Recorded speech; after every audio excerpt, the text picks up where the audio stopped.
하나님이 세상을 사랑하셨다고 말씀합니다.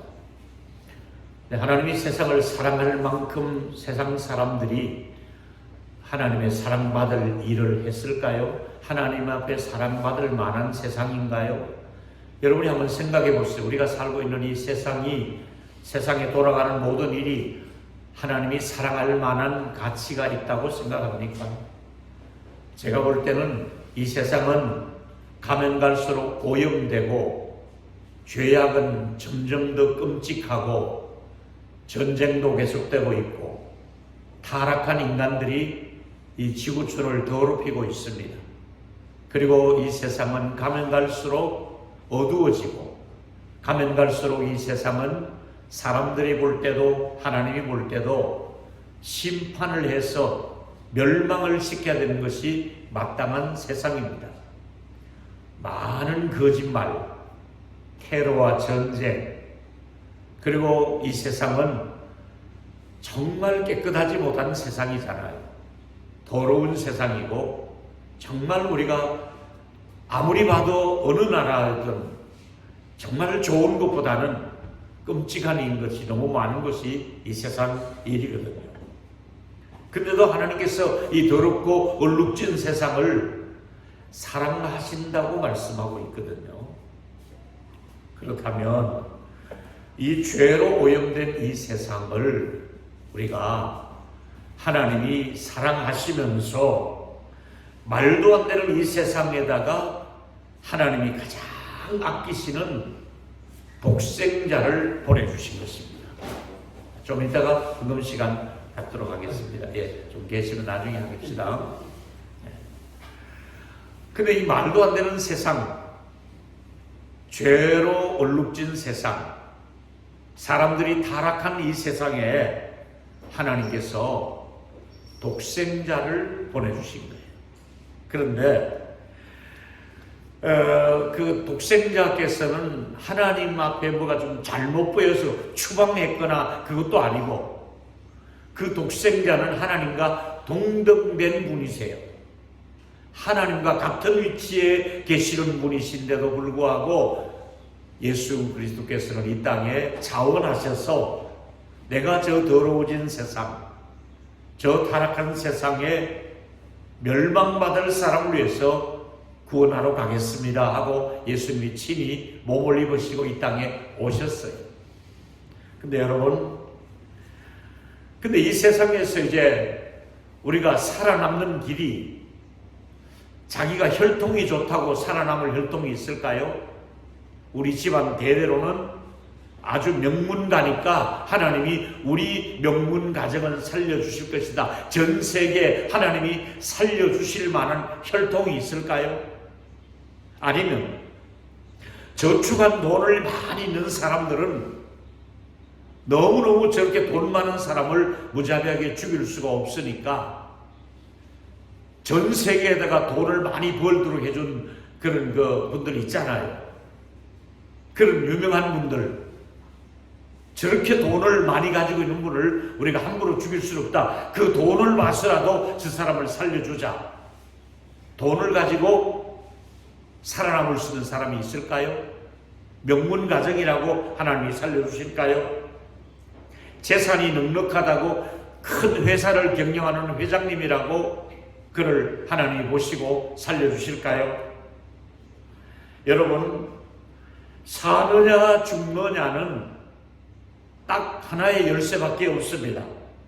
내가 멸망이냐 영원히 사느냐는 아무도 거기에 방법이 없고 딱 하나의 방법이 있다면 내가 예수를 믿느냐 안 믿느냐에 따라서 재벌이라 할지라도 예수 안 믿으면 아웃.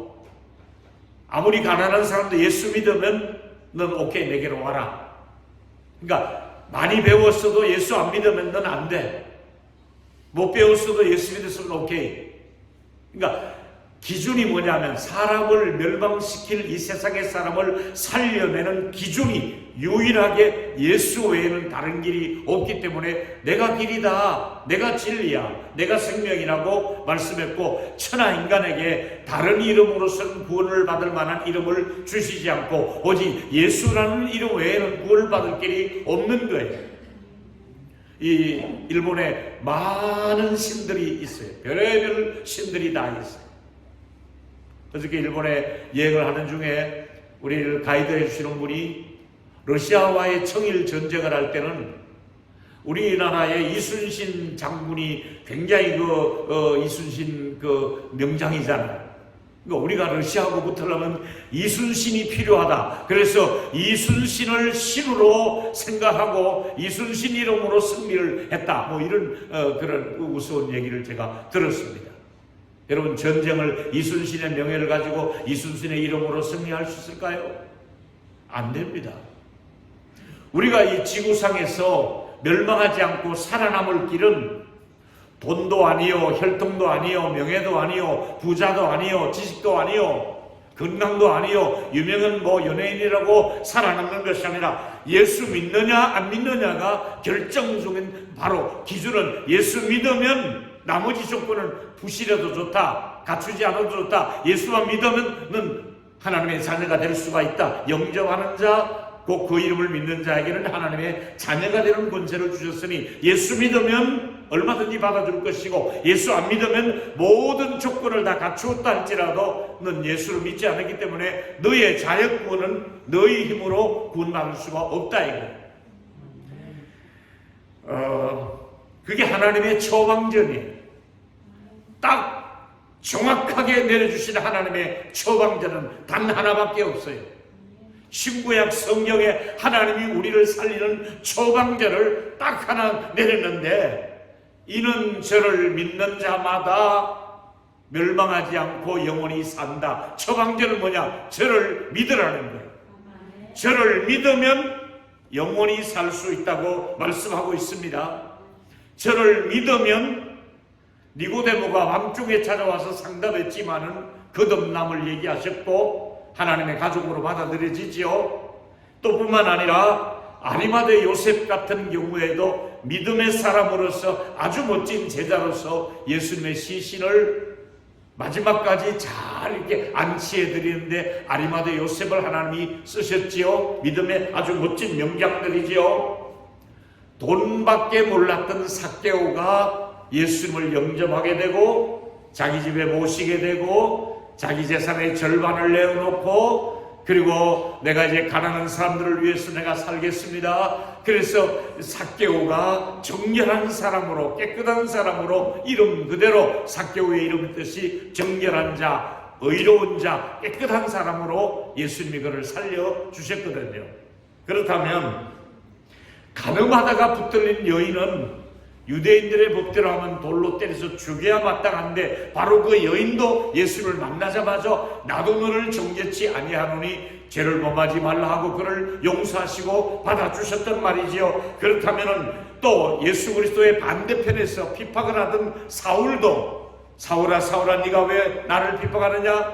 나는 네가 비판하는 예수다. 그래서 다메스커스 도상에서 예수를 만나고 난 다음부터 사울이 바울로 변화되어서 예수 그리스도께서 그를 살려주시고 사도로 삼아 주신 것처럼 하나님이 내린 처방전은 다른 것 없습니다. 저를 믿는 자마다 영생을 얻으리라. 그 하나님의 처방전을 오늘 듣게 하시려고, 여러분 믿고 구원하게 하시려고 한 분 한 분을, 여기 믿음의 가족들을 우리 교회 안에 부르셔서 나 예수 믿고 구원받을 수 있다는 확인, 이 처방전을 받으시라 이 말입니다. 오늘 하나님의 처방전을 받고 영원히 삶을 살 수 있는 저와 여러분이 되기를 축원합니다. 하나님의 처방전, 나를 살리는 하나님의 처방전, 그게 예수를 믿는 자마다 멸망하지 않고 영원히 살 수 있다고 말씀하고 있습니다. 마르틴 루터가 마지막 임종시에 이제 몸이 아파서 신음하고 있을 때에 제자들이 고통이 심하신 것 같은데 통증을 덜기 위해서 진통제를 좀 드릴까요? 이렇게 말하니까 루트가 마지막 시간에 한 말이 뭔 줄 아세요? 저는 하나님이 주신 처방전이 있습니다. 하나님이 주신 처방전이 뭔가요? 제자들이 물으니까 루트가 하는 말이 하나님이 세상을 이처럼 사랑하사 독생자를 주셨으니 이는 저를 믿는 자마다 멸망치 않고 영생을 얻는다고 약속하신 말씀을 나는 믿습니다. 그 요한복음 3장 16절 마지막 임종 숨거두기 직전에 요한복음 3장 16절을 암송하고 돌아가신 거예요. 하나님의 주신 처방전을 받고 그대로 하나님 앞에 부름을 받은 사람이 바로 마르틴 루터의 임종에 관한 이야기입니다. 제가 오늘 여러분에게 드리고 싶은 말씀 중에 첫 번째 말씀은 하나님의 처방전은 실수가 없으신 하나님의 처방입니다. 여러분, 아무리 운전을 잘하는 사람도 운전사도 실수합니다.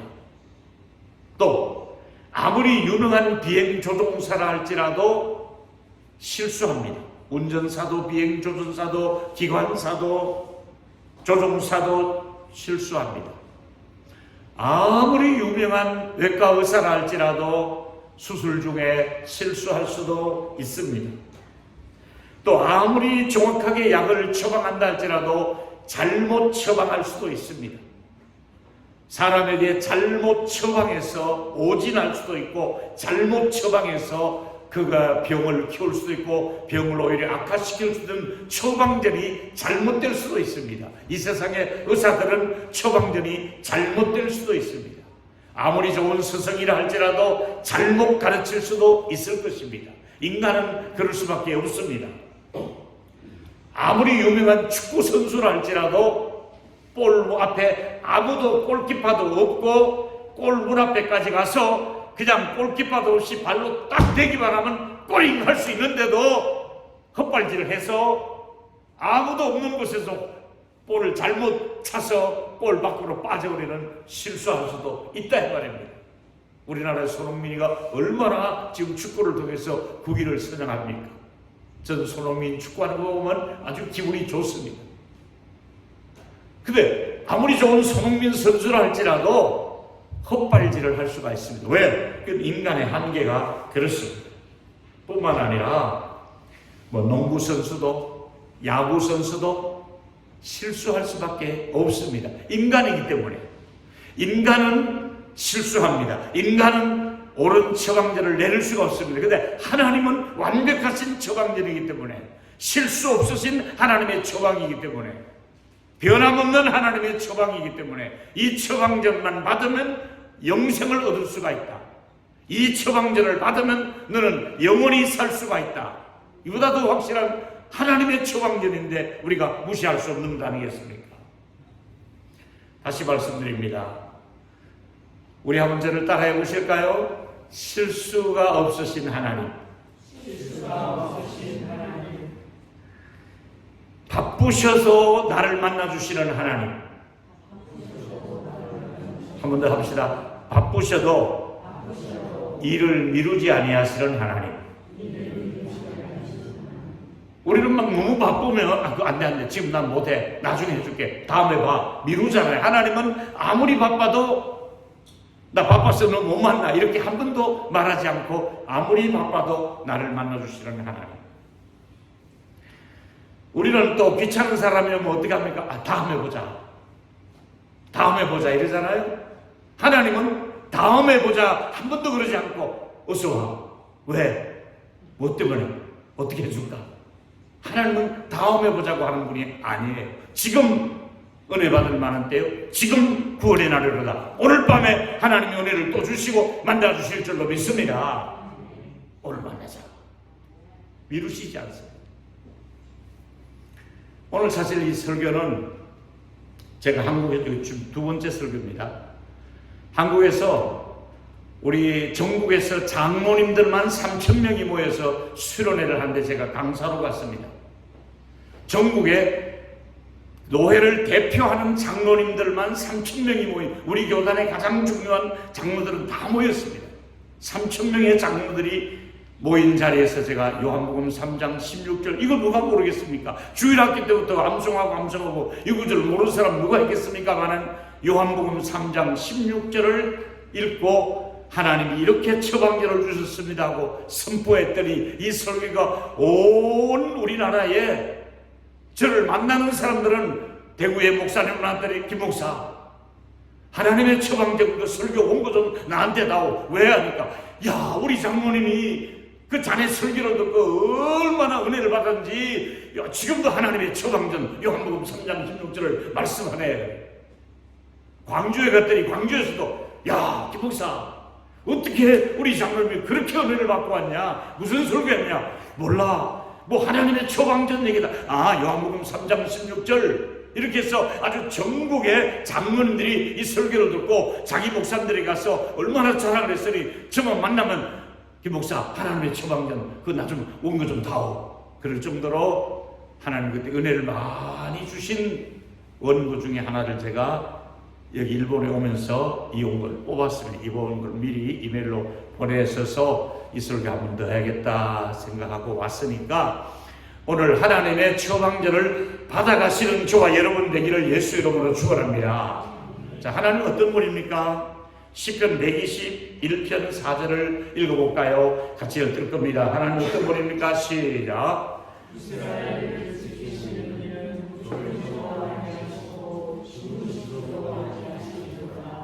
오늘 목사님 내가 뭐가 하나 필요해서 저 가방을 하나 사려고 목사님 나 운전 좀 해서 데려가 주셨는데 목사님은 운전하는데 저는 졸았어요. 고단하니까 밥 먹고 나니까 미안하지만 골았어요.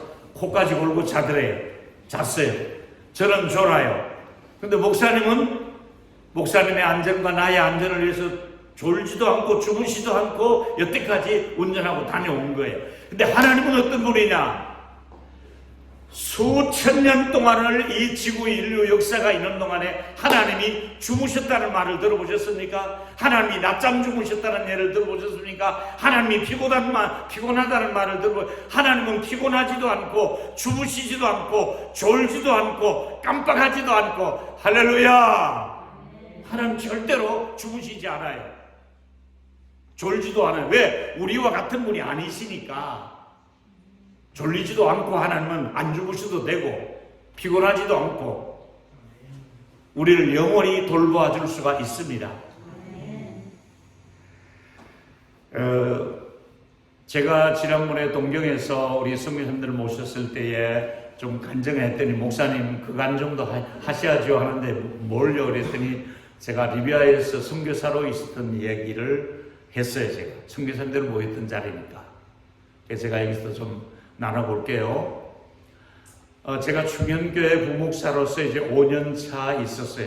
전도사, 강도사, 부목사 이렇게 해서 막 안수를 받았는데 충현교회 가면 기도원이 있어요. 충현기도원에서 제가 어쩌다 한 번씩 집회를 해요. 어떨 때는 김창희 목사님께서 설교를 하시다가 몸이 피곤하면 저를 불러서 제가 대타로 가서 설교를 해요. 김창희 목사님이 피곤할 때마다 제가 대타로 가서 설교를 하는데 제 설교를 들었던 분 중에 교민들이 리비아에서 일하시던 근로자들이 휴가 왔다가 대우, 삼성, 동아, 현대 이런 그 건설 현장의 분들이 대수로공사 그 사막에서 동아에서 엄청난 공사를 아주 불가사의한 공사를 사막 안에 있는 물을 끌어다가 이렇게 가지고 나오는 이런 어마어마한 공사를 했잖아요. 그러니까 한국인들이 많은 인력이 나가 있었고 삼성, 동아, 현대, 대우 전부 나가서 건설을 할 때에 한국인들이 크리스찬들이 많이 있어요. 그러다 보니까 막사마다 교회를 캠프마다 치었는데 42개의 교회가 있었는데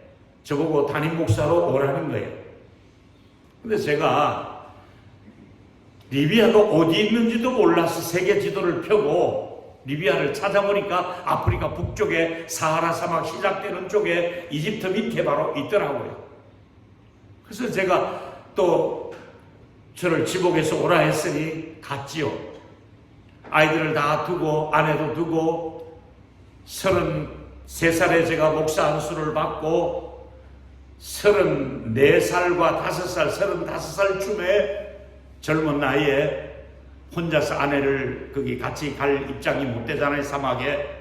그래서 들어갔는데 비행기에서 딱 내리자마자 제가 첫눈에 들어온 것은 사막이잖아요. 온 천지가 국토의 80% 90%가 사하라 사막을 끼고 있는 나라인데 리비아가 이렇게 사막의 나라였구나. 근데 왜 하나님이 나를 이 사막의 나라에 왜 보냈을까 생각해 보니까 제가 신학대학원 다닐 때부터 신학대학과 대학원을 다니면서 약 10년 동안 밤새껏 철야기도를 산에서 하고 내려오기 전에 새벽에 부르는 찬송, 어김없이 부르는 찬송이 그때 신학생인 제가 불렀던 찬송은 저 멀리 배는 나의 시온성. 그 2절에 보면 아득한 나의 갈 길 다 가고 저 동산에서 편히 쉴 때 내 고생하는 모든 일들을 주께서 아시리. 그 다음 가사가 뭐냐면 빈들이나 사막에서 이 몸이 상할지라도 오늘은 이곳 내일은 저곳 주 복음 전하리. 그 가사 중에 빈들이나 사막에서 사막을 찬송을 많이 불렀더니 드디어 내가 사막에 선교사로 간 거예요. 찬송가를 잘못 부르면 찬송가대로 된다니까요. 요즘 저는 푸른 바다 낯선 이 몸 어디든지 가오리다 잘 안 불러요. 내가 이 나이에 어떻게 어디든지 가겠어요. 그냥 골라가며 가오리다 이렇게 부르면 부를 수 있지만 노래는 아굴골짝 빈들에도 가겠다고 하고 여러분들은 집회도 참석 못하면서 뭘 아굴골짝 빈들에 가려고 합니까? 왜 거짓말 노래를 합니까? 어디든지 가오리라 했으면 가야 되잖아요. 근데 명받은 데도 못 가면서 뭘 어디든지 가오리. 거짓말 찬송하지 말아요. 못 가잖아요. 안 가잖아요. 갈 수도 없잖아요. 내가 찬송가를 잘못 불러서 이렇게 사막의 나라에 왔구나. 여기 오게 하시려고 하나님은 10년 이상을 빈들이나 사막에서 이렇게 오게 했구나.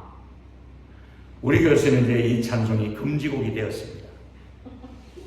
다시는 저는 사막에 못 갈 일을 2번을 겪고 말았습니다. 그 첫 번째 사막의 나라 리비아에 가서 제가 받았던 가장 충격 그리고 생사를 넘어야 했던 것은 바로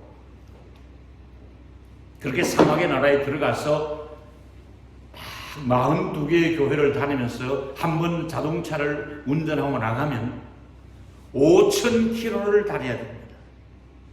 여러분 서울 부산이 400km인데 10배가 넘는 거리를 운전을 하고 사막을 들어가 하루 종일 가도 풀 한 폭이 보이지 않습니다. 3, 4일 동안 달려도 나무 풀 한 새파란 풀폭이 하나 나무 하나 볼 수가 없는 사막을 들어가는 곳이 바로 사하라 사막입니다. 바로 그 사막을 들어갔는데 그 다음에 이제 또 캠프로 돌아왔는데 가장 제가 충격적이었던 사건은 그때는 여기에 카메라를 없고 여기에 저 일제 캐논 카메라 뭐 그런 거죠. 그 카메라를 하나 작은 걸 소형 카메라를 들고 필름을 끼우고 빼고 코닥 필름을 넣고 들어갔었어요. 근데 양들이 지나가는데 그 담이 교도소 담인 줄 착각하고 양들이 지나가 저는 양을 찍는다고 탁 찍는데 교도소 담을 찍은 겁니다. 거기서는 정보부 그를 다시 말하면 정치범들을 수용하는 감옥의 담을 제가 모르고 사진을 찍은 겁니다. 근데 그 교도소 담 저쪽 뒤쪽에는 망대가 있습니다. 어느 교도소 쪽에 누가 근접하지 못하도록 망을 보고 죄수들이 도망치지 못하도록 바깥에서 누가 공격하지 못하도록 높은 담 위에서 망을 보고 있는 초소에서 자동차가 멈추더니 교도소 담을 향해서 사진을 찍고 있으니까 저 서쪽 길 건너편 초소에다가 무전을 해서 지금 몇 번 차가 있으니까 체포하라 명령을 내린 겁니다. 제가 가니까 바리케이트를 딱 치고 통행을 막아놓고 쟤를 수갑을 채우면서 저를 정보부 지하실로 저를 데리고 가면서 간첩 혐의를 주는 겁니다. 왜? 사진 촬영 금지 구역을 찍었다. 패스포트 어디가서 패스포트를 주니까 한국인이거든요. 용서할 수가 없다. 나는 이 담을 찍은 것이 아니라 담 옆에 지나가는 양들을 찍었다.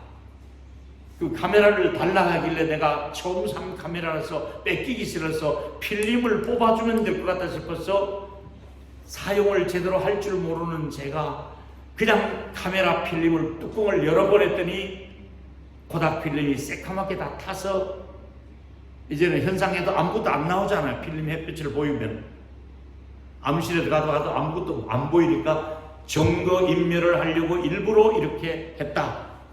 중요한 것을 찍고 이렇게 했다. 그때 당시 미국에서 트리폴리에 폭격을 했기 때문에 그 전쟁 이유기 때문에 간첩들을 잡아내려고 색출하던 그 시대에 결국은 제가 속된 말로 재수없게 걸려들어서 체포되어서 끌려갔지요.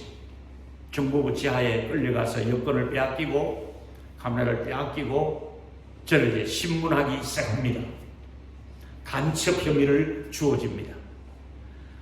그리고 저는 모르지만은 아랍어로 계속해서 자기 나름대로 이 조서를 다 꾸미고 내일 아침이면 부장에게 사인을 받아서 바로 송치해서 교도소로 저를 데리고 가겠다는 얘기입니다.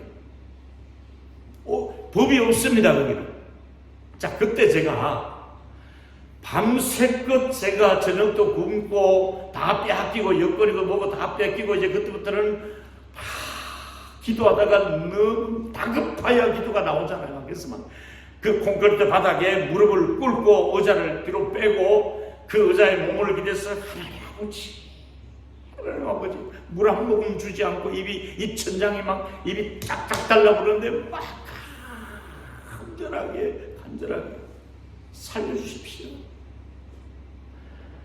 제가 왜 그렇게 기도했느냐 하면 저보다 한 달 앞에 대우의 모 이사께서 가족들에게 주려고 자기가 바닷가에 가서 주일날 낚시를 하다가 사진을 찍어서 사진 현상에서 뽑아가지고 가족들에게 보내려고 우편으로 사진 현상을 딱 뽑았는데 사진 자기가 등 뒤에 산이 하나 있는데 거기에 뭐가 있었냐면 안테나, 미사일 안테나가 있었어요. 미사일 하는 그 안테나가 방어하는 무슨 안테나가 있었는데 그건 아주 찍히면 안 되는 안테나가 저 멀리 남산타워처럼 있는데 그게 찍힌 거예요. 이걸 보고 현상소에서 간첩이다 해서 넘긴 거예요. 그러니까 여기도 아무도 건수가 없던 차에 이거 간첩이 맞다 해가지고 이 사람을 교도소에 집어넣었어요.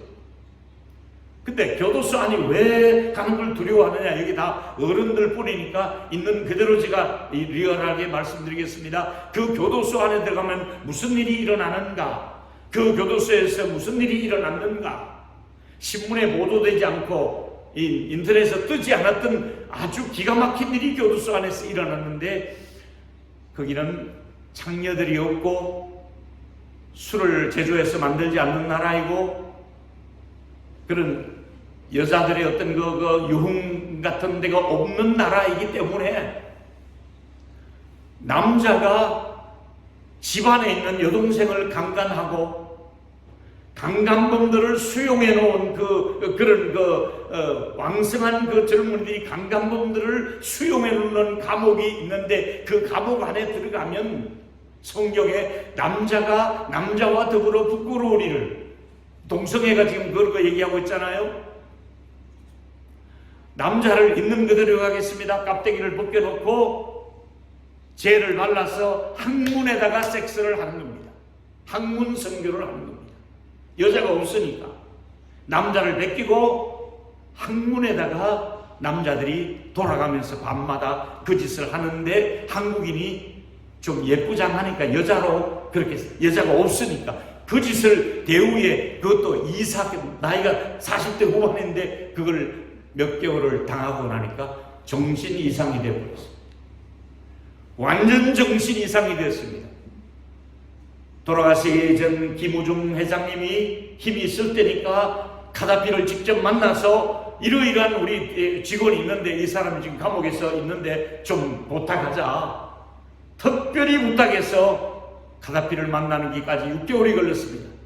만나서 특별히 그 사람을 빨리 한국으로 보내라 했는데 이미 한국으로 올 때 그는 트라우마에 멘붕이 와서 정신 이상자가 되어서 한국에 와서 도저히 생활을 못할 정도 되고 이미 세상을 한국에 오자마자 정신 이상자 돼서 세상을 떠났습니다. 왜? 남자가 감옥에서 중동의 감옥에서 아프리카에서 그렇게 당했으니 어떻게 살겠습니까? 그렇게 해서 죽었습니다. 아니 바로 그 감옥에 저를 넣겠다는 겁니다. 저를 그 감옥에 끌고 가겠다는 건데 아침에 이제 저녁에 붙들는데 아침에 저를 그 감옥에 넣겠다고 벼르고 있는 겁니다.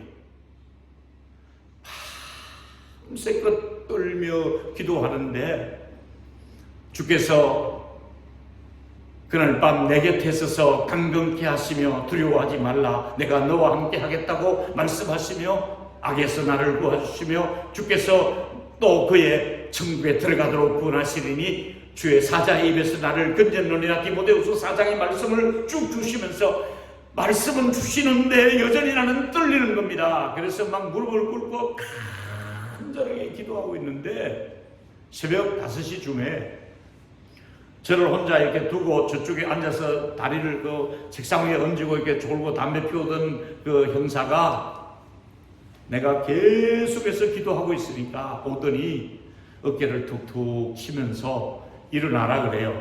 그래서 한국말 못 알아들으니까 왜 그래 이 새끼야 내가 왜 그래 임마 그러니까 못 알아들으지 임막해도 못 알아들어요. 왜 그래 임마 내가 그러니까 네가 밤새 그 기도하는 거 보니까 내가 마음이 여기가 내가 이상해진다. 이거 좀 그만해라. 내가 이거 이상해진다. 근데 나도 그때서 하는 말이 아브라함의 자손이다. 여러분 중동 사람들도 아브라함은 믿어요. 다만 이스마엘의 계열들이잖아. 그죠? 이삭의 계열이 아니라 이스마엘의 계열이니까 한 할아버지, 한 아버지 밑에 자랐단 말이에요. 그러니까 자기들 조상이 아브라함이라 하는 거는 믿어요. 알라를 믿는 사람도 믿어요. 무슬림들도 믿어요. 나도 아브라함을 믿는데 네가 기도하는 거 보니까 내가 여기가 이상해서 안 되겠다. 내가 너를 도와주고 싶다.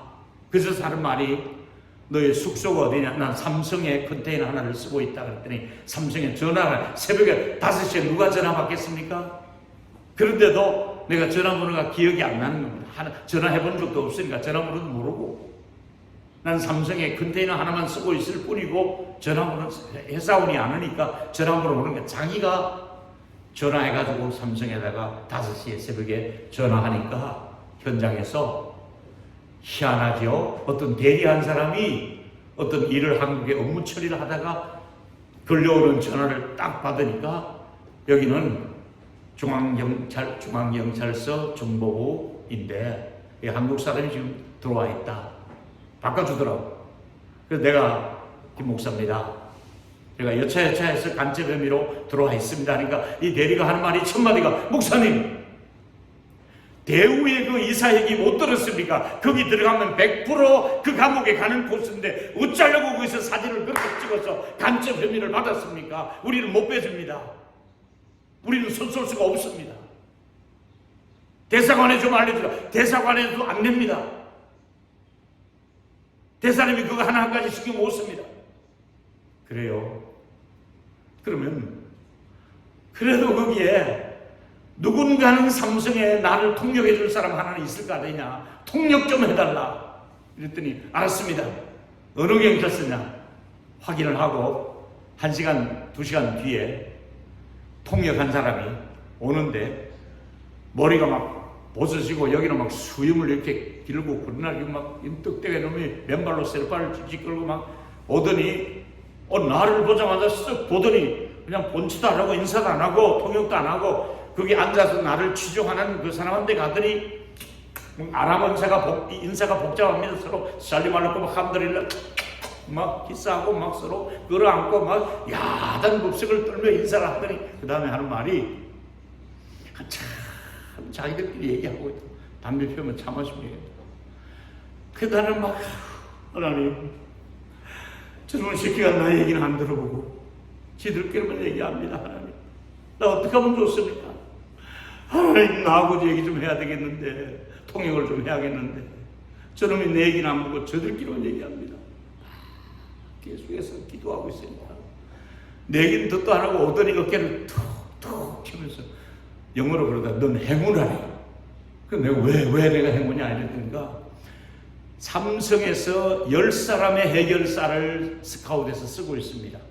아주 유명한 변호사들, 경찰관들, 검사들 이런 사람들을 10사람을 써서 만일의 사건, 사고에 대비해서 삼성에서 현지인들을 그렇게 우수한 두뇌를 쓰고 있는데 하필이면 자기에게 새벽에 전화가 오더라는 겁니다.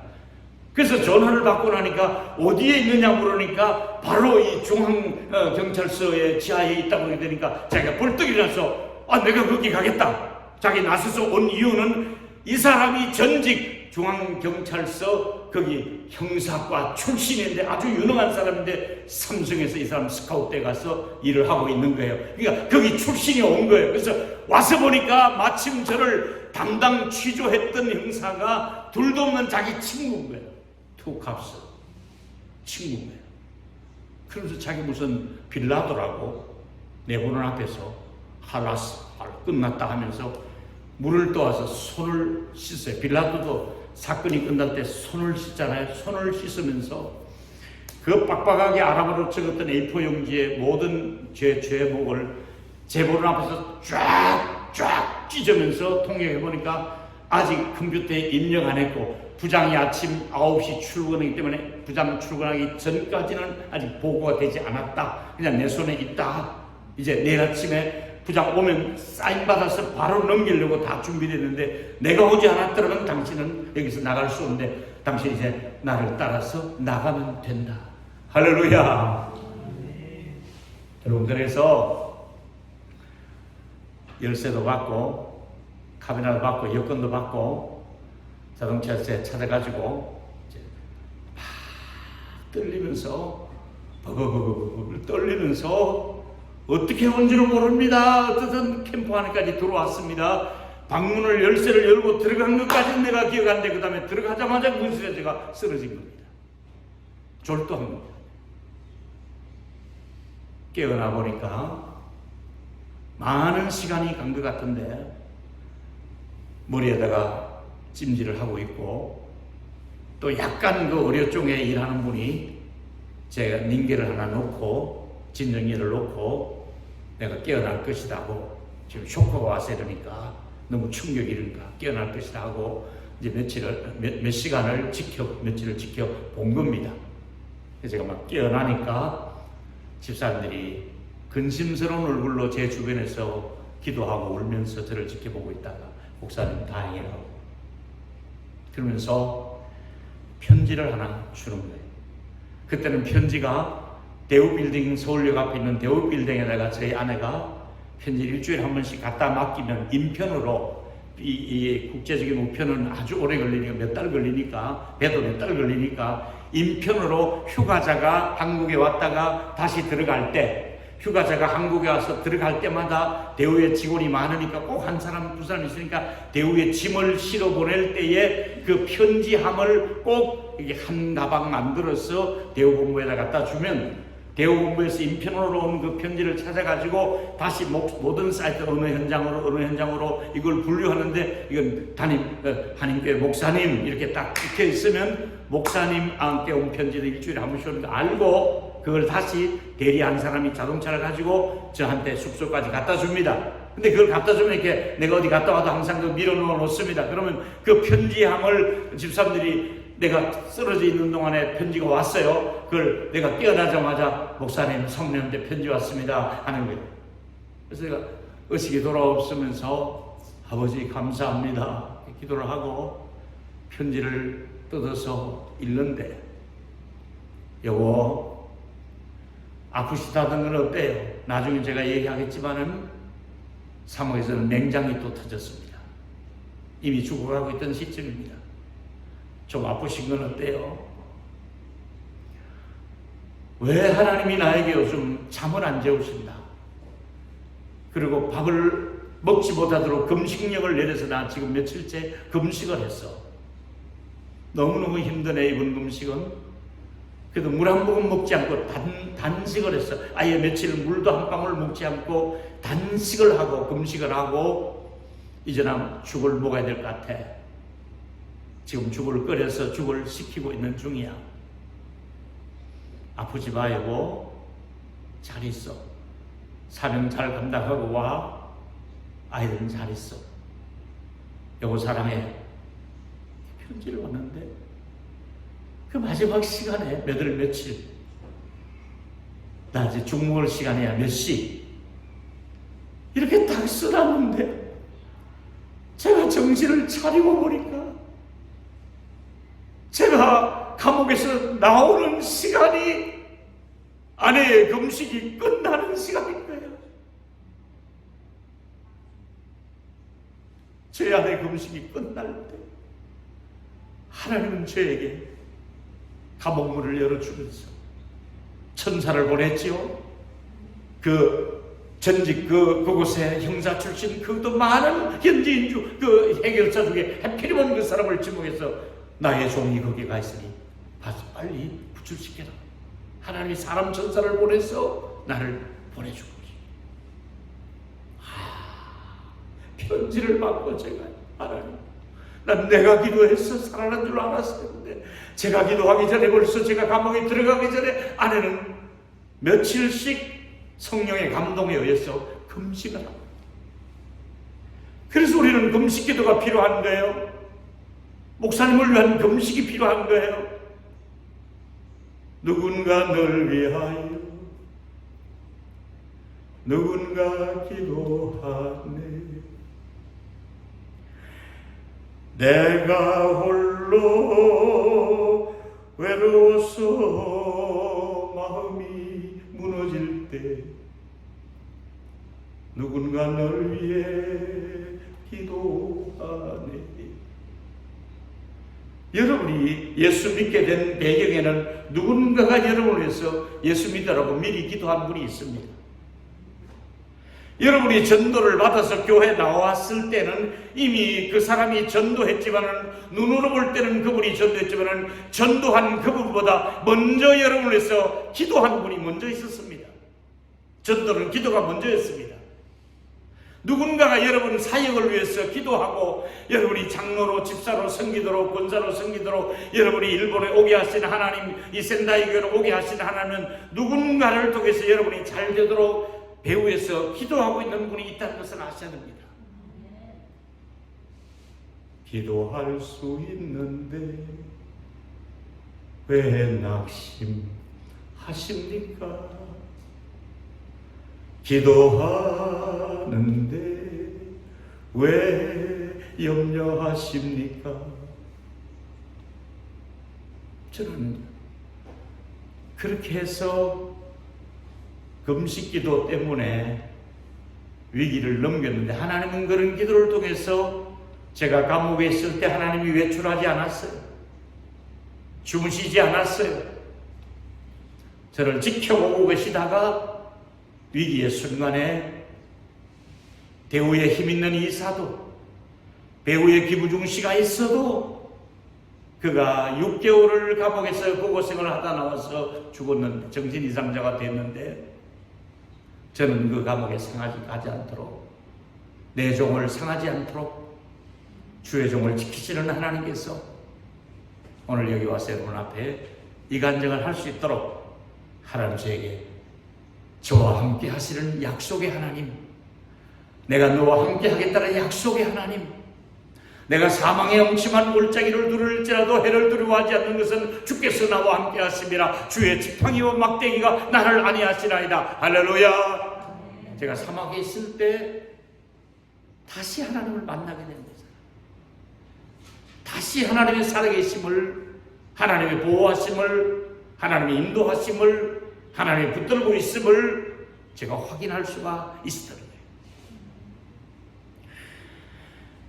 하나님은 밤에도 주관하시고 낮에도 주관하신다고 시편 74편 16절에 그렇게 약속하고 있습니다. 같이 다음을 읽었으면 좋겠습니다. 낮도 시작. 낮도 주의 것이요 밤도 주의 것이라 주께서 빛과 해를 마련하셨으니. 하나님이 낮에는 낮에대로 낮이 필요하니까 낮을 마련하셨고 밤이 필요할 때는 밤이 필요한데 그 낮밤에 우리는 잠을 자고 일어나야 되지만 하나님은 밤에도 안 주무시고 주무실 필요도 없고 졸지 않고 주무시지 아니하며 여러분을 눈동자같이 지금도 지키시고 보호하고 있는 것을 믿기를 바랍니다. 하나님은 어떤 분입니까? 실수하지 않는 하나님. 하나님은 실수하지 않는 하나님. 그 하나님이 내린 처방전이다 이거죠. 두 번째는 이사야가 본 하나님을 먼저 소개하겠습니다. 이사야가 하나님을 만났습니다.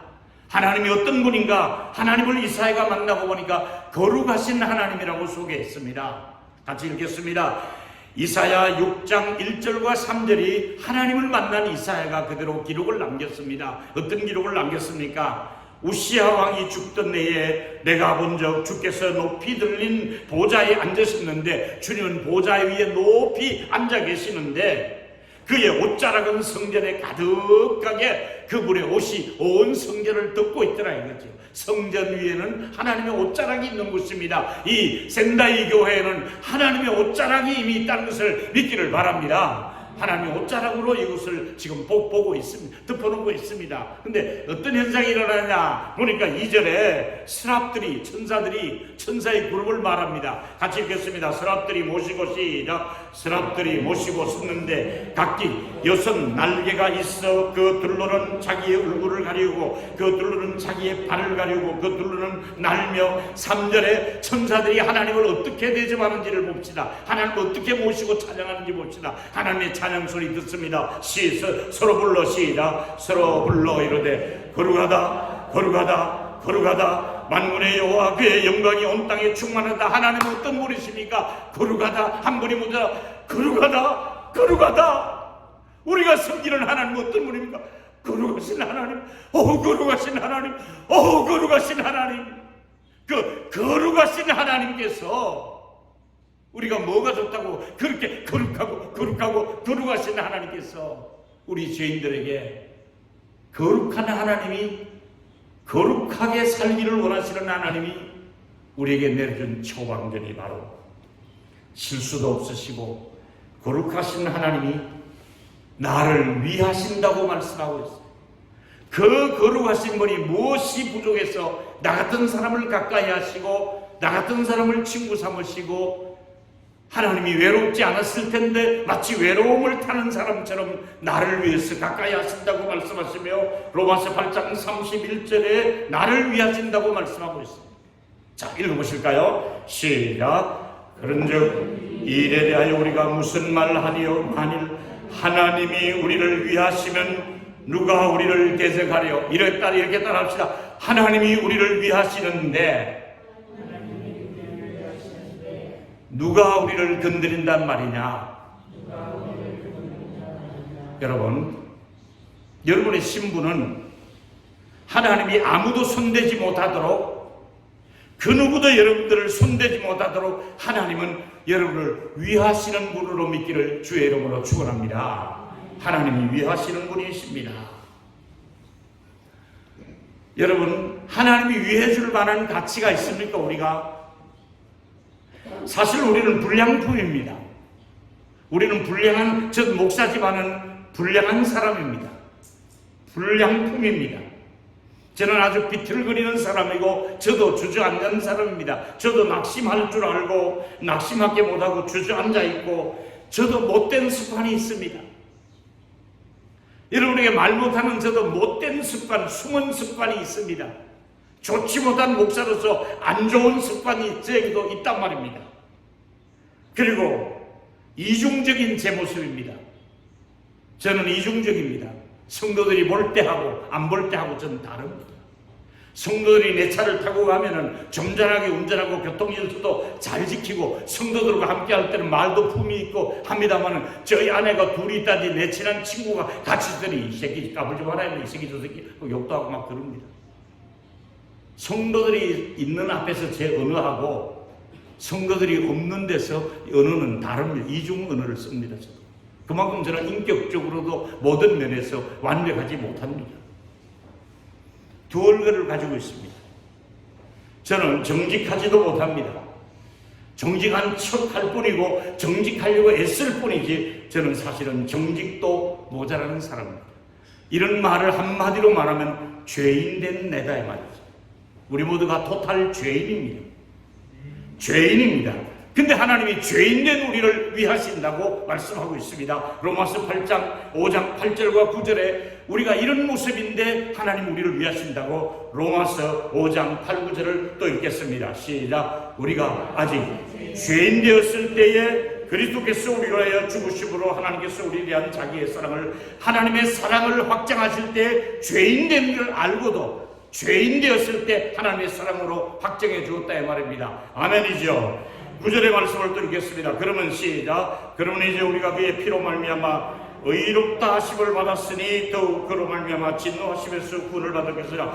그 죄인된 나에게 피로 말미암아 의롭다고, 그 피 때문에 의롭다고 인정을 해 주셨습니다. 그 피로 말미암아 의롭다함을 받았으니, 다시 말합니다. 하나님의 진노를 받을 내가 그 피 때문에 의롭다함을 받아서 사람 대접을 받고 있는 것입니다. 하나님의 그 처방전을 내리신 하나님은, 거룩하신 하나님이 이런 죄 많은 죄인들을 살리려고 이렇게 하나님이 의롭다고 인정해 주시는 처방전을 내려 주신 것입니다. 죄인인 줄 알고도 이 처방전을 내려 주신 것입니다. 세 번째 얘기입니다. 이제 히터 좀 꺼주실까요? 세 번째는 아주 더 중요한 얘기가 이제 마지막에 나옵니다. 하나님의 처방전은 구체적으로 이 처방대로 했더니 살아나는 증거가 있습니다. 하나님의 처방대로 하니까 살아나는 역사가 있는 것을 제가 크게 두 서너 가지로 보여드리겠습니다. 하나님의 실제 처방전. 첫째로 6월절 출애굽 사건을 아실 줄 압니다. 출애굽하기 전에 바로가 놓지를 않습니다. 그래서 10가지 재앙이 쏟아집니다. 근데 마지막 재앙이 뭐냐면은 어린 양을 잡아서 살고 싶으면, 마다들이 죽지 않게 하려면 어린 양의 피를 대문 문설주에 바르라는 얘기입니다. 어린 양의 피를 양푼에 받아서 문설주에다가 전부 다 그 피칠을 하라는 겁니다. 자, 그러면 상식적으로 생각해 보십시오. 아니 왜 지저분하게 파리는 들끓고 더운 나라에서 개들이 와서 핥고, 아니 꼴 보기도 싫게 왜 멀쩡한 대문에다가 피를 왜 발라? 그 물론은 미신적으로 보여. 더럽고 팔이 끓는데 왜 그런 짓을 왜 해? 그렇게 할 일이 없어. 그거 한다고 우리 아들이 안 죽는다고 그런 소리 말고 대문 걸어 잠고, 대문 꽁꽁 걸어 잠그고 양의 피를 바른 사람도 있고 안 바른 사람도 있습니다. 근데 양의 피를 바르면 하나님이 처방전을 어떻게 내느냐? 같이 읽겠습니다. 출애굽 12장 13절이 핵심 구절입니다. 읽겠습니다. 출애굽 12장 13절 시작. 그 피가 너희가 사는 집에 있어서 너희를 위하여 표적이 될지라. 내가 피를 볼 때 너희를 넘어가려니 재앙이 너희에게 멸하지 아니하리라. 할렐루야. 자 보세요. 상상력을 동원합니다. 천사들이 집행하려고 그 마을에 내려왔습니다. 명을 받고 왔습니다. 멸하려고, 아들들을 멸하려고 내려왔습니다. 어느 집 앞에 딱 들어가서 보니까 양의 피가 그냥 아직도 덕지덕지 붙어있고 파리가 끓고 있고 양피, 피 묻은 피가 뚝뚝뚝뚝뚝 떨어지고 있습니다. 양의 피가 있습니다. 근데 그 집에 온 김에 한번 들여다보자고 대문 사이로 그 집구석을 보니까, 그 집안의 꼬라지를 보니까, 와, 이 아버지가 완전히 사기꾼이야. 그 어머니도 간음죄를 지었어. 이 아들놈도 도적놈이야. 그 딸도 날라리야. 완전히 사고뭉치에 정과자에 돌맞아 싼 아주 형편없는 집구석인데, 그래도 모세의 광고는 듣고 양의 피를 더 발라놓고 저 안에는 양껍질이 있고, 아무리 양의 피가 있다 할지라도 이참에 이 집은 손보자, 이런 집은 살려둘 필요가 없잖느냐. 배 따로 들어가자, 아들 죽이러 들어가자 하고 들어가려고 하니까 천사가 무슨 소리 하는 거야.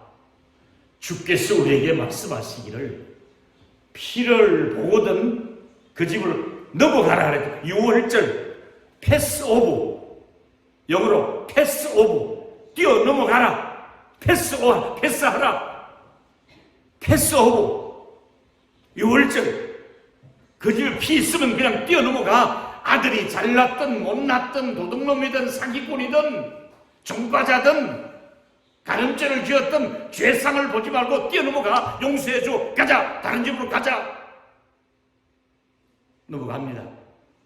그 다음 집에 갔습니다. 아주 어리어리하고 반듯한 대문에 피 한 방울 없습니다. 들어가자. 치러 가자. 피가 없다. 들어가려고 보니까 와, 그 집에 모범적인 관료 판검사의 집이야. 아들이 의대 수석을 졸업하고 지금 전문의를 땄어. 할아버지는 훈장을 받은 집이야. 딸도 인류대학을 나왔고 돈도 많이 있고 양심적이고 깨끗하고 죄를 짓지 않은 집안이고 손가락질하지 않는 집안이고 너무너무 명문가요 모범집인데 딱 하나 필요는 없어. 천사가 이런 집은 살리자. 아깝잖아. 이런 집을 어떻게 우리가 이런 집에 아들을 죽일 수 있냐. 금사고시 합격이라는데 의대 졸업해서 지금 막 과정을 다 전문의 과정을 다 마쳤는데 이렇게 착한 집에 어떻게 우리가 죽일 수 있느냐. 넘어가자 하니까 천사가 무슨 소리 하느냐. 피가 없으면 넘어가, 피가 있으면 넘어가라고. 피가 없으면 들어가서 죽이라 하지 않느냐. 바로의 아들이든 아무리 부자이든 아무리 유능한 사람이든 실력이 있든 깨끗하다고 자부심하는 사람이든 피가 있으면 살리지만 피가 없으면 죽이러 들어가서, 그래서 바로의 아들도 죽고 모두가 피 없는 집의 아들들은 다 죽었지 않습니까? 왜 그 피가 그렇게 중요합니까? 피는 곧 생명이라. 피 흘림이 없이는 죄사함이 없느니라. 그 피가 마음속에 큰 증거됩니다. 예수의 피밖에 없네. 나의 죄를 씻기는 예수의 피밖에 없네. 몇천 년 뒤에 예수님이 흘린 피를 미리 모형으로, 그림자로 미리 예수께서 몇천 년 뒤에, 4,5천 년 뒤에는 이렇게 피 흘려 죽으심으로 많은 사람을 구원해 줄 수 있다는 미리 모형으로 어린 양의 피가 대문에 발라진 것은 몇천 년 뒤에 갈보리 산 언덕에서 뚝뚝뚝뚝 피 흘리신 그 피가 인류를 살리는 하나님의 처방전이기 때문에 이 피의 약속을 하시면서 건너뛰어가는 것입니다. 이제 여러분의 집 앞에 가보겠습니다. 천사들이 여러분의 집 앞에 두 천사가 와서 서서 노크를 합니다.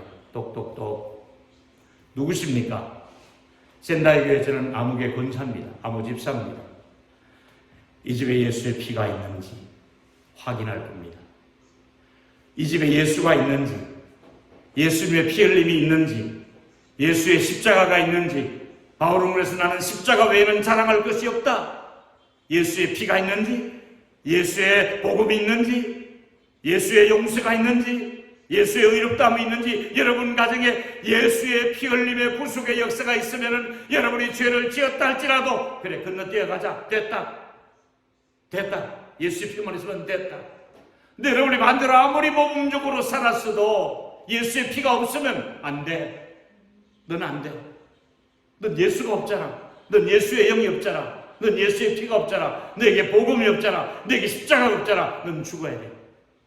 진노, 하나님의 은혜와 긍휼이 십자가에 피가 있으면 이미 흐르고 있게 여러분의 가정에 예수의 피 묻은 복음이 있고 예수의 피 묻은 말씀이 있고 예수의 피가 흐르는 용서가 있고 여러분의 가문을 들여다봤을 때 여러분의 자녀들에게 예수의 피가 있고 여러분 부부에게 예수의 피가 있고 우리 모두가 예수의 피에 젖어 사는 저와 여러분이 되기를 주의 이름으로 축원합니다.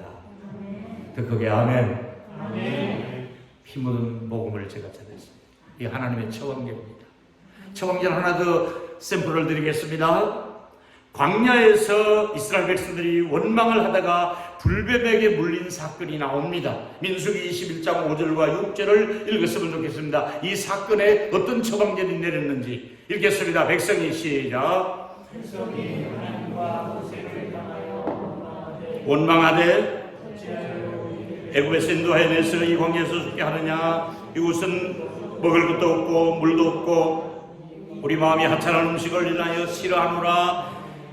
그 다음에 뭐랍니까? 하나님께서 막 불평합니다. 원망했습니다. 따라했으면 좋겠습니다. 교회 안에서 원망하면 뱀에게 물린다. 광야교회가 원망하다가 불뱀이 나와서 물었습니다. 자꾸 원망하면 불뱀이 나와서 물어버립니다. 안 좋은 사건이 일어납니다. 뚱뚱 붓고 이제 막 안 좋습니다. 그래도 하나님이 또 그냥 다 버릴 수 있으니까 처방전이 내려옵니다. 어떤 처방전입니까? 6절 시작. 여호와께서 불뱀들을 백성 중에 보내어 백성을 물게 하셨으므로 이 백성들이 백성 중에 죽은 자가 많이 이제 물렸습니다. 이제 살아야 되겠는데 모세가 막 살려달라고 기도하니까 하나님이 처방전을 내렸습니다.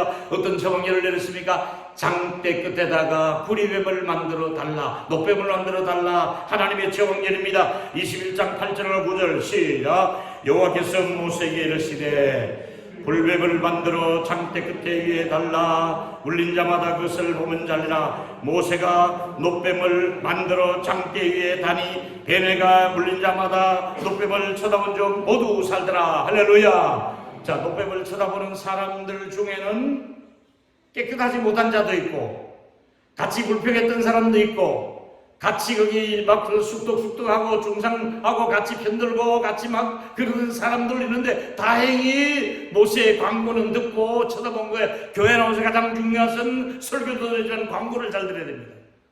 광고를 잘못 들으면 아직도 애굽에 있습니다. 광고를 못 들으면 이걸 못 쳐다보는 겁니다. 광고를 못 들으면 시킨 대로 안 하기 때문에 어린 양을 잡고 피를 못 바르는 겁니다. 시킨 대로 광고를 잘 따라 들어야 됩니다. 집회하면 광고를 잘 들었다가 집회 시간에 와야 됩니다. 아멘. 내일 이제 다 볼 수 있기를 바랍니다. 이제 광고를 했습니다. 듣고 이제 행동 용기를만 남았습니다. 보세요.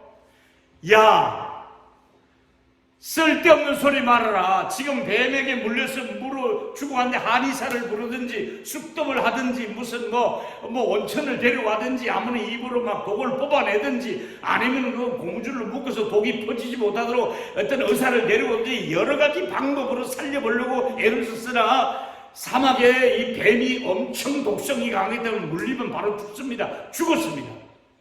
죽어갑니다. 이 집도 막 곡소리 나고 저기도 곡소리 나고 막 여기저기 통곡에서 막사 안에서 막 죽었다고 막 와, 그 아빠 죽었다고 엄마 죽었다고 애들 죽었다고 물린 자마다 죽었다고 막 울음소리가 나는데 살아있는 집이 있습니다. 다 같이 물렸는데 살았습니다. 보니까 그 사람은 나와가지고 같이 말을 하면서 저 모세가 있는데가 저쪽이야. 광고를 해서 모세가 있는 쪽에 해박 쪽에 구리뱀을 만들어놨다 그래서 보니까 뭐 장대가 있고 이어봐야 몇 개나 이었겠습니까? 200만 명이 지금 보는데 보이겠습니까? 무슨 에페르처럼 세울 수 있습니까? 그런데도 그냥 잘 보이지도 않는데 그 있는 방향만 보고 쳐다보는 순간에 몸에 독이 다 빠지는 겁니다. 할렐루야. 쳐다본 적 나왔더라. 크게 따라하세요. 쳐다본 적 나왔더라. 이거 미신이 아니라 처방전, 하나님 처방전. 그 피 바른다고 뭘 하겠느냐. 피를 보면 넘어갔어요. 구리뱀을 쳐다본 적 제대로 보였겠어요. 그냥 믿음으로 그쪽을 방향만 바라봐도. 우리가 예수를 봤습니까 여러분? 십자가에 못 박혔는데 여러분 그 옆에 있었습니까? 2000년 전의 사건인데 보았습니까? 녹화를 떠났습니까?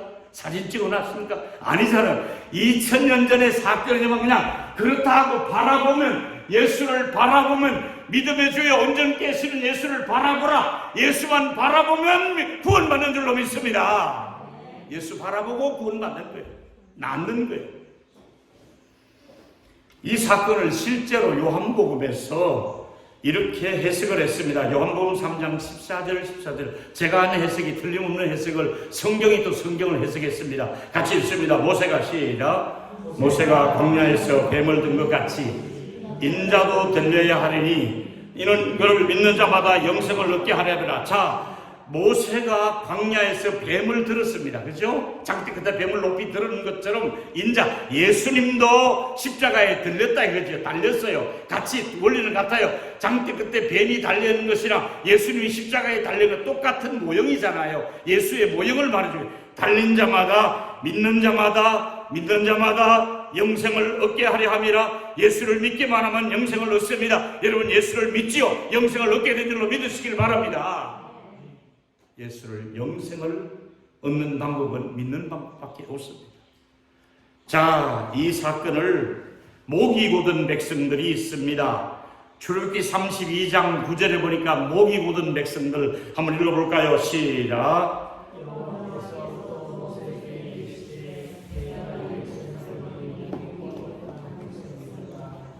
목이 뻣뻣한 백성들인데 살려주셨잖아요. 말 안 듣는데 살려주셨잖아요. 여러분 말 안 듣는 교인인데도 하나님께서는 살려주셔서 천국으로 데려가는 줄로 믿기를 바랍니다. 그 이만큼 고마우신 자 말도 안 돼요. 광야에서 이스라엘들의 모습, 말 안 듣는 이스라엘 목성들 모습, 목이 뻣뻣한 이스라엘 백성들의 모습, 원망하는 이스라엘 백성들의 모습, 자꾸 엉뚱한 소리 하는 이스라엘 백성들의 모습이 따라하세요. 내 모습입니다. 내가 그 사람이야. 나도 말 안 듣고 말 많고 불평하고 내 모습이에요. 내 모습. 광야에 나도 뱀에 물려야 될 사람이에요. 근데 물렸어요. 근데 나를 살려준 이유가 뭐냐? 나를 하나님께서 광야의 백성들을 VIP 대접을 해주는 거예요. 죄를 지었는데도 VIP 대접을 해주는 거예요. 바로의 추격 부대가 따라오는데 하나님이 VIP들이 지나가니까 빨리 홍해 길을 내라. 하나님이 VIP들이 지나가신다고 물을 멈추어라. 그래서 홍해를 VIP가 지나간다고 물을 멈춰 세우고 빨리 지나가라고. 어떤 누가 지나가도 이 물을 막지 못했는데 하나님이 VIP들이 내 백성들이 지나간다. 빨리 길을 열어라. VIP 대접을 해주신 거예요. 하나님이 고기 먹고 싶다니까 우리 VIP들이 고기 먹고 싶어한다. 메추라기들아 날아라. 메추라기들아 떨어져라. 어디에? 이스라엘 진에 가서 실컷 먹을 수 있도록 잘 키웠던 광야에 메추라기들이 새떼가 와서 주저앉는 겁니다. 주저앉는 겁니다. 가서 잡기만 하면 우리 애들이 우리 VIP가 고기가 먹고 싶었다, 빵 먹고 싶었다, 만나는 줄 우리 VIP들이 목말라 하는구나. 우리 VIP 대접하려고 물을 내려주셨습니다. 여러분 하나님이 왜 우리를 VIP 대접을 해주실까요? 형편없는 나, 원망하는 나, 불평하는 나, 고집센 나, 내 맘대로 하고 있는 나를 왜 하나님이 이렇게 VIP 대접을 해주실까요? 우리는 어떤 사람들입니까? 바울이 말하는 그대로 에베소 4장 18절 19절입니까? 총명이 어두워진 사람. 우리는 총명하지 못해. 굉장히 똑똑한 것 같잖아요. 총명이 어두워졌고요. 우리는 무지하고 특별히 우리의 마음이 굳어짐으로 말미암아 하나님의 그 생명에서 떠났다가 우리 마음은 굳어져 버렸어요. 죄 때문에 굳어졌어요. 우리 마음은. 그래서 감각 없는 자가 되어서 방임함으로 더러운 것으로 욕심으로 가득 찬 우리들인데 우리를 살려주신 겁니다. 여러분 마음이 완악하면 고집세면 어떻게 되는 줄 아세요? 잠언 28장 10절 같이 한번 읽겠습니다. 시작. 항상 경외하는 자는 복을 받거니와 마음이 완악한 자는 재앙에 빠지래. 마음이 완악할수록 광고를 안 들으면 재앙에 빠집니다. 교회 하나님의 뜻을 따르지 않으면 재앙에 빠질 수. 왜 하나님이 하나님의 뜻을 길을 드려야겠으니까 순종하게 해야 되겠으니까 처음에는 죄송합니다 해초리로 때립니다. 말 안 듣는 애기들한테 손바닥 벌려 잘못했지 해초리 때립니다. 아니면 종아리 때립니다. 더 말한다면 짝대기로 때립니다. 더 말한다면 몽둥이로 때립니다. 더 말한다면 아주 수갑으로 묶어서 데리고 가버리잖아요. 똑같습니다. 하나님이 그냥 말 들어야 돼 하고 덩어리 찰싹 때리고 엉덩이 살짝 때리고 그냥 해초리에서 살짝 때릴 때 알았어요. 하나님 말 잘 들으면 몽둥이 매는 안 맞습니다. 여러분 몽둥이로 매 맞지 말고 하나님의 사랑의 매를 간단하게 맞고 하나님의 사랑을 넘치도록 받는 우리 원망하는 광야의 백성이 되지 마시고 순종하는 그리스도인이 돼서 예수를 영접함으로 말미암아 하나님의 자녀가 되는 놀라운 은총을 받게 되기를 주의 이름으로 축원합니다. 옆 사람에게 말씀을 해보십시오. 몽둥이를 맞으려니까 사랑의 쌀이나무로 배를 쌀이나무 매야지 회초리 한번 회초리로 맞으려니까 몽둥이로 맞으려니까 물어보 옆 사람에게 시작. 몽둥이로 맞으려니까 회초리로 맞으려니까 한 번 더. 회초리가 좋아요? 몽둥이가 좋아요? 여러분 아무 매도 맞지 마시기를 축복합니다. 아멘. 말 잘 듣고 순종하면 매 맞을 일이 없어요. 물론 사랑의 매가 있죠. 또 연단의 매가 있죠. 또 자식이 없으면 사생아라, 매가 없으면 사생아라 그랬으니까 하나님이 내가 너를 버리지 않는다. 사생아이기 때문에 아들이기 때문에 하나님이 연단을 준다고 성경은 말씀하고 있죠. 중요한 얘기합니다. 나는 마음이 굳어질 대로 굳어서 돌 같은 내 마음에 하나님이 VIP 대접을 해주시되 나 같은 사람이 뭐라고? 예수를 보내주신 거예요. 나를 살리려고 VIP 대접을 해주려고 예수를 살려주신 거예요. 성령님을 또 보내주신 거예요. 예수도 모자라서 성령님까지 또 오셔서 예수님 오시고 또 성령님도 오셔서 예수님이 하시던 일을 성령님이 우리를 위해서 하시면서 VIP 대접을 해준 것이 하나님의 처방전입니다.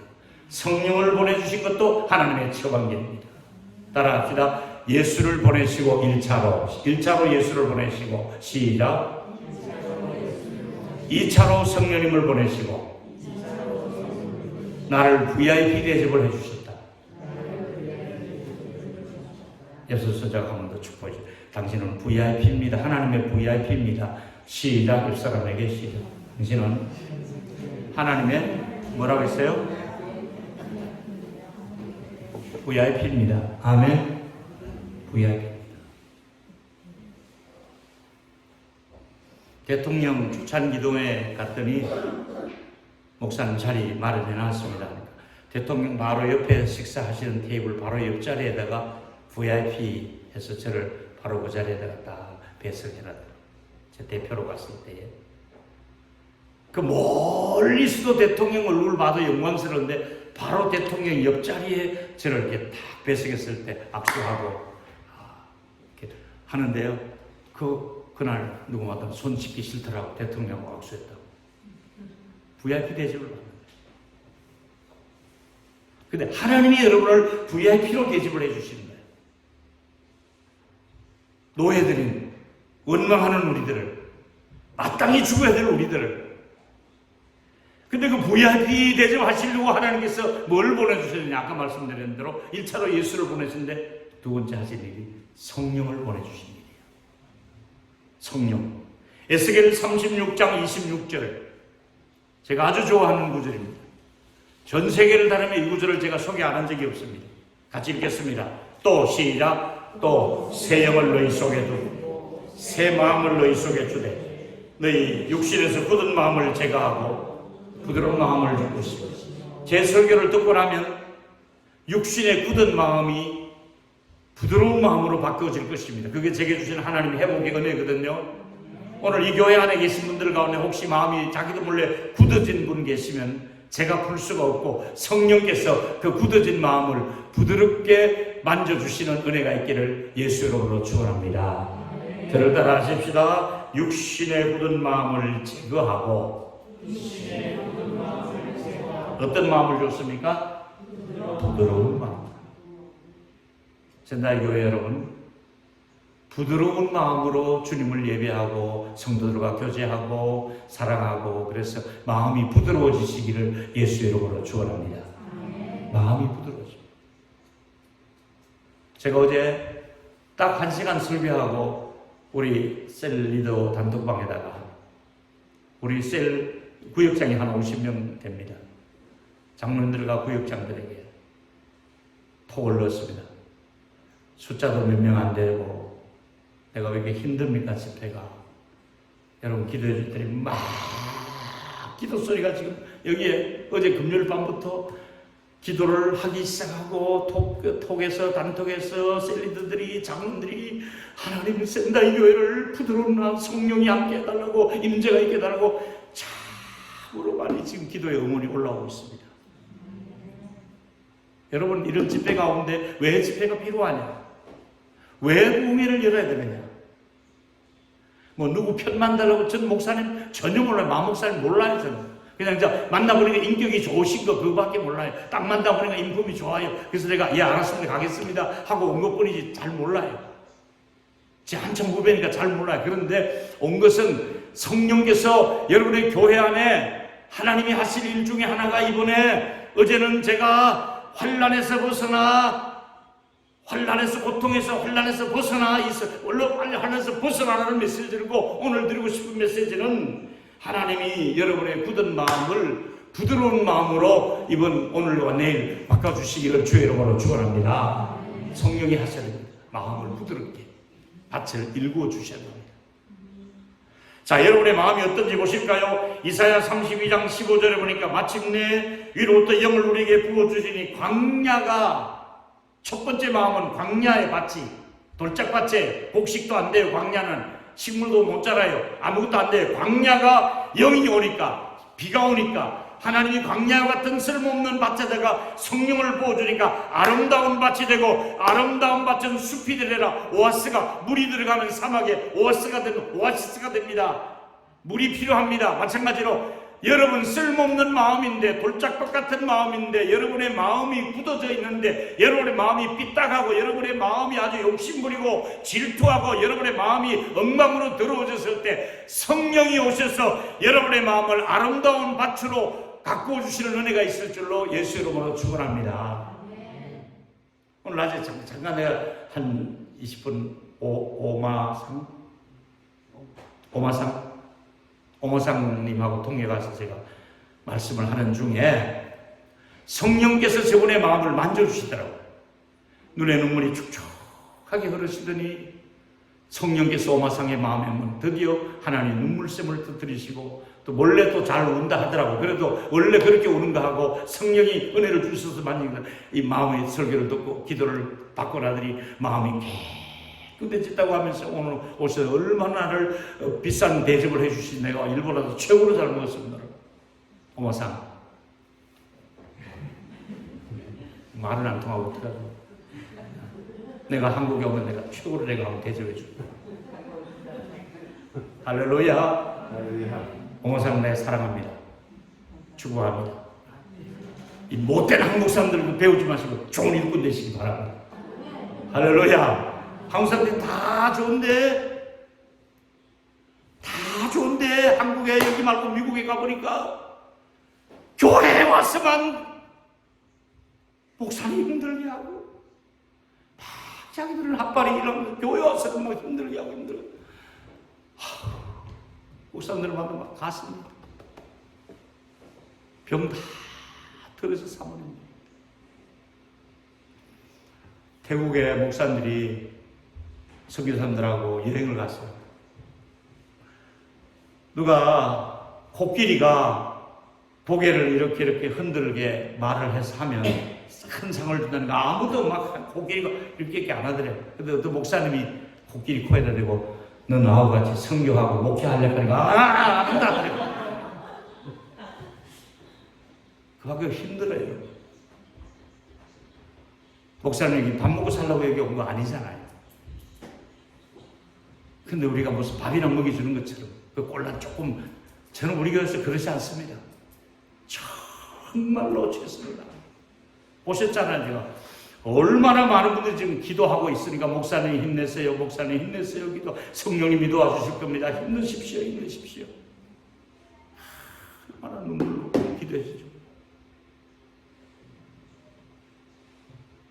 다음 주에 우리가 장로님 10명을 뽑고 권사님 30명을 세우고 안수사 10명을 세우고 다 우리는 자원에서 지원을 받아요. 지원해라. 그 대신 체크리스트가 있어요. 나는 새벽기도를 하고 있다. 나는 주일 성수를 하고 있다. 나는 11조를 하고 있다. 나는 선교운동을 하고 있다. 나는 특별 기도 시간, 나는 부흥회를 참석했다. 나는 제자원을 막 체크리스트에 100점 만점인데 최소한 60점은 나와야 돼. 그럼 지원하는 거예요. 그럼 투표 붙여서 3분의 2가 넘어가면 되는데 다음 주에 지금 이제 공동회 하려고 그거 하고 있어요. 있어도 제가 없어도 돌아가고 있어요. 잘 준비하고 있어요. 그래도 힘든 게 목회자가 공동회 하는 거예요. 떨어지고 삐지고 말 많고 속상해요. 저도 이제 다음 주를 공동회 하면 그 다음 주 몇 주간을 왜 자기가 잘못해서 떨어졌는데 내가 왜 그를 또 달래야 되고 또 그를 또 위로해야 되고 다야 이제 은퇴 얼마 안 남았으니까 삐질라면 삐져라 가려면 가라. 저는 기도를 그래 합니다. 하락하면 하나님 5명 오게 해주시옵소서. 아멘 좀 하세요. 그대로 되는 거죠. 미안합니다. 이 얘기 하려고. 여러분의 밭이, 여러분의 교회가 성령이 임재하시고 만져주심으로 이제 주일 낮 설교가 바로 이걸로 연결됩니다. 좋은 설교가 주일 낮에 나올 겁니다. 아름다운 밭이 되고 여러분의 영적으로 숲이 우거져서 오아시스가 되고 동물이 있고 식물이 자라고 꽃이 자라고 열매를 펴고 새들이 날아오고 물이 있는 여러분의 교회가 영적인 오아시스가 되고 여러분의 가정이 영적인 숲이 우거지는 오아시스가 되시기를 예수 이름으로 축원합니다. 성령의 은혜를 주시면 그렇게 오아시스가 되십니다. 하나님의 처방전은 간단합니다. 요한 1서 5장 12절에 하나님의 처방전이 있습니다. 아들이 있는 자에게는 생명이 있어요, 없어요? 있고. 아들이 없는 자에게는 생명이 있어요, 없어요? 아들이 처방전이에요. 아들이 있으면, 하나님의 아들 예수가 있으면 생명, 예수가 없으면 생명이 없는 거예요. 여러분 죽어도 어떤 일은 내가 살아도 주를 위해 살고 죽어도 주를 위해 주나니 그러므로 사나 죽으나 내가 주의 것이로다. 예수 위해 살고 예수 위해 죽고 예수 때문에 살고 예수 위해서 모이고 예수 위해 기도하고 예수 위해 살아가고 예수 때문에 살고 예수 때문에 자라가고 예수로 말미암아 살아갈 수 있는 저와 여러분 되기를 축원합니다. 예수를 사랑하는 사람은 예수님이 보내신 자를 사랑하면 되는 거예요. 예수님을 대접하는 것은 예수님이 보내신 자가 누굽니까? 이번 주간에는 저를 3일 동안 여기 보내주셨고 또 계속해서 여러분을 관리하고 감당하는 우리 목사님을 보내주셨잖아요. 주님을 대접하는 마음으로 하면 되는 거예요. 가늠하다가 붙들린 여인 용서해 주셨잖아요. 로마서 8장 1절에 정죄하지 않는다고 약속했잖아요. 이런 처방전을 믿어야 돼요. 같이 읽겠습니다. 이 처방전을 받아야 됩니다. 그러므로 시작.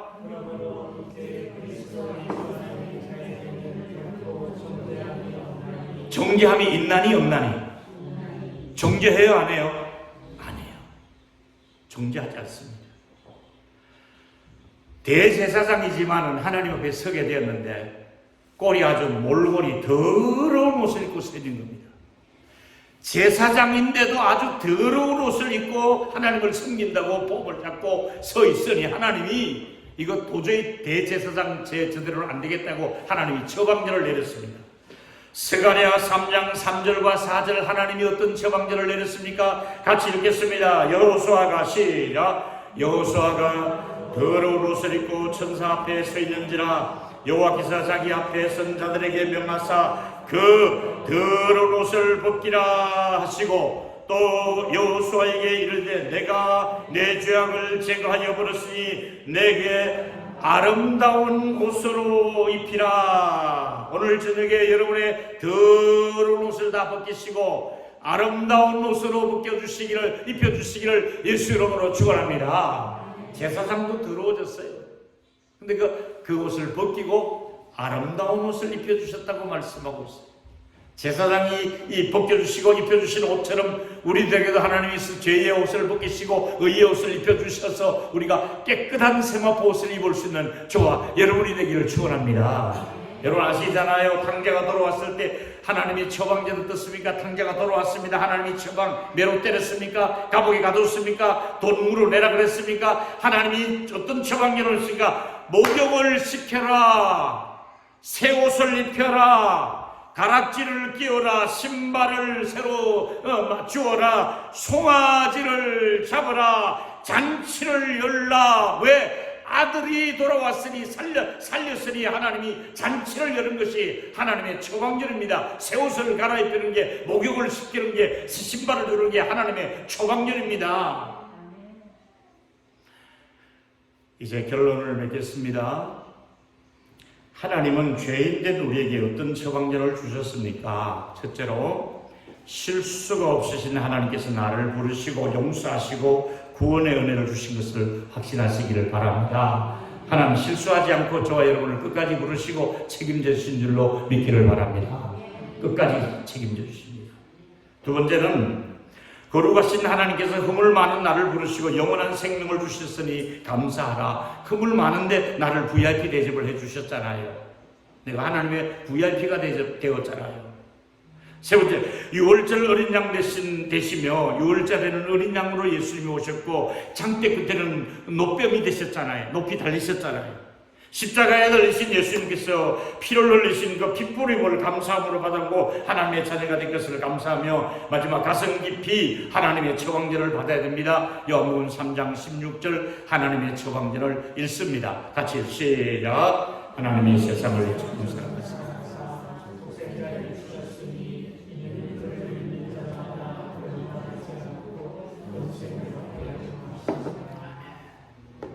하나님의 처방전을 받았습니다. 아멘. 영원히 살 수 있는 줄로 믿습니다. 하나님 감사합니다. 이런 사랑을 받을 자격도 없는 죄인들을 하나님이 특별한 처방전을 내려주셔서 아들을 믿고 영생을 얻게 해주신 은혜를 감사합니다. 뇌절을 용서해 주신 것 감사합니다. 내가 광야의 이스라엘 백성들을 원망하며 불평했던 것처럼 죽어야 마땅할 나에게 구리뱀을 높이 달아주시고 쳐다본 적 낫게 해주신 은혜를 감사합니다. 유월절 어린 양 되시는 예수를 바라보고 그 피로 힘하여 우리가 낫게 해주신 은혜를 감사합니다. 이제 육신의 굳은 마음을 제하시고 성령이여 이 교회 안에 부드러운 마음을 허락해 주시옵소서. 모두가 마음이 부드럽고 따뜻하고 사랑스러운 마음들이 되게 해 주시옵소서. 예수님 이름으로 축복하고 기도합니다. 아멘.